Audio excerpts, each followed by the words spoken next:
And I always tend to make this analogy that if our civilization was to decline, that we'd have all kinds of stories about, the marvelous technologies that we used to have that are suddenly not workable and may have disappeared. There may be stories about PowerPoint presentations and, 8-track tapes. Well, yeah, right, 8-track tapes. But we'd be, and this is another story. I'm going to get off on a little philosophical. Everything that we create, we base on some kind of philosophy or ideology. I mean, there's no escaping it. But one of the things that I really don't buy into is this concept that the Egyptians, as we see them, were not of the stock that built the Great Pyramid and the other ancient cultures, just because they are in a state right now where they are not creating these wondrous artifacts. We are blessed in our civilization with resources and a political climate that allows for people to invest in research, to sit and think, to write books, to hold conferences, talk, and we don't have to be scrambling or fighting for survival. That could change. That could change for us. It could change next week. And we could be fighting for survival because our civilization is vulnerable. And we are so specialized that you just remove one part of our civilization, and we are very intelligent beings. Yeah, so are the Egyptians. Yeah, I got to say, there's not paleontological evidence that people were fighting survival in great antiquity. The evidence doesn't support that. Localized areas in the world, yeah, but we can't say that. Okay. Well, it's kind of interesting just to interject what you were saying here about, and that was some years ago when the bad storms, those ice storms hit the East Coast, particularly Quebec was affected. And they were out of power in a bad winter for weeks. People went to churches. They had to leave their houses, okay, because they didn't have power. And they went to churches, and they prayed. And they prayed for electricity. I mean, and for weeks, people were living in churches in Quebec, and they prayed every day for the electricity would come back on. That's all. And they got it eventually. Yeah. God gave them electricity. Somebody. Yeah.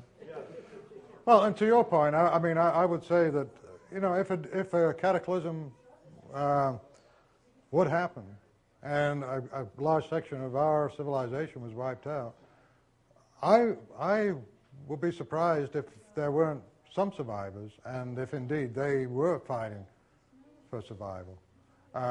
Whether the evidence is there now or not, I would be surprised if Well, he's got one good book in his. Actually, he had them both: the Atlantis Blueprint and Uriel's Machines. Yeah. Those two extremely important books to read about, paleoanthropology and early cataclysm. Okay. One about the 9600 BC crustal displacement, and the other about the 7467 cometary impacts of all hidden water locations. Incredibly important books. And just what the world was like, in those days. And this is kind of, the world before our own. And the Mesoamericans, the Hopis, the Mayans, and the Aztecs, according to them, the world has been destroyed 4 times, or 5. Once by fire, once by ice, once by water. And so, in fact, we're supposedly now, coming to the end, right, in 2012. And so, yeah, the world has been destroyed even more than once.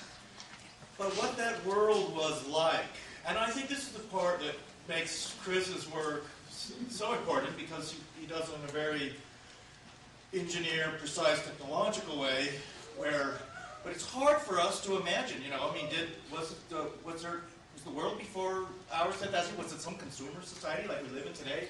People having TV, watching the shopping channel or stuff like that.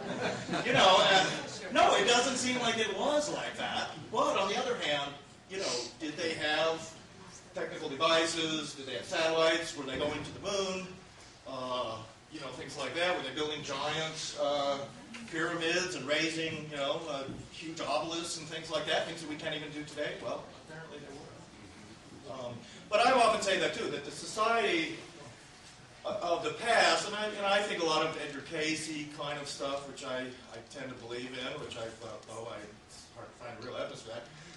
Well, yeah, there was a past with airships, with giant cities, with machining, and knowledge of all the sciences like we have today, but it wasn't a consumer society like we live in. And today's world is unique in that sense, and part of it too is now personal computers and that incredible access to information that we have, and now with the internet, it can't be stopped. It's this massive explosion, and it's going to change the world we live in.